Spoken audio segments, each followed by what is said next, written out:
అలంకరించినటువంటి గొట్టిపాటి లక్ష్మి గారికి, ఇకను సమావేశమైనటువంటి నరసింహారావు గారి ఫ్యామిలీ గారికి, ఇకను గ్రామ పెద్దలు గాని 50 మందికి వచ్చిన జన సమూహమునకు ధన్యవాదములు, నమస్కారాలు. ఇప్పుడు ముఖ్యంగా చెప్పబోయే ఉద్దేశం ఏమిటంటే, పుట్టిన ఊరిని చాలా మంది పుడుతుంటారు, పోతుంటారు, అది వేరే విషయం తీసేయండి. మర్చిపోకుండా 1996లో మన గుడికి ధ్వజస్తంభానికి స్టార్ట్ చేసినటువంటి నరసింహారావు గారు, మన తాతలు ముత్తాతలు కూడా ఆ కార్యక్రమం చేయలేకపోయారు.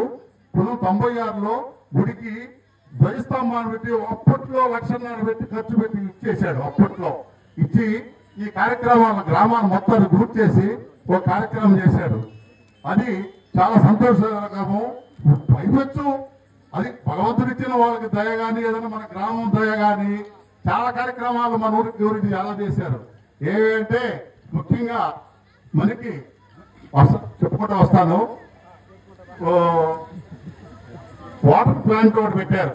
ఉచితంగా నీళ్లు 10 సంవత్సరాల నుంచి ఇస్తున్నారు, మినరల్ వాటర్. అదొకటి. ఇదే గుడికి దాదాపు 35 లక్షల దాకా ముఖద్వారానికి కానీ ఈ గుడికి కానీ దానం చేసి ఇచ్చేశారు.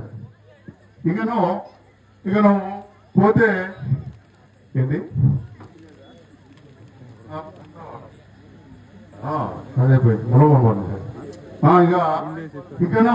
ఇక మన ఊరికే కాకుండా సరే, ఇక ఐ క్యాంపులు ప్రతి 20 సంవత్సరాల నుంచి ప్రతి సంవత్సరానికి 1000 మందికి తగ్గకుండా ఐ క్యాంప్ ఒకటి కూడా చేస్తున్నారు మేడం గారు.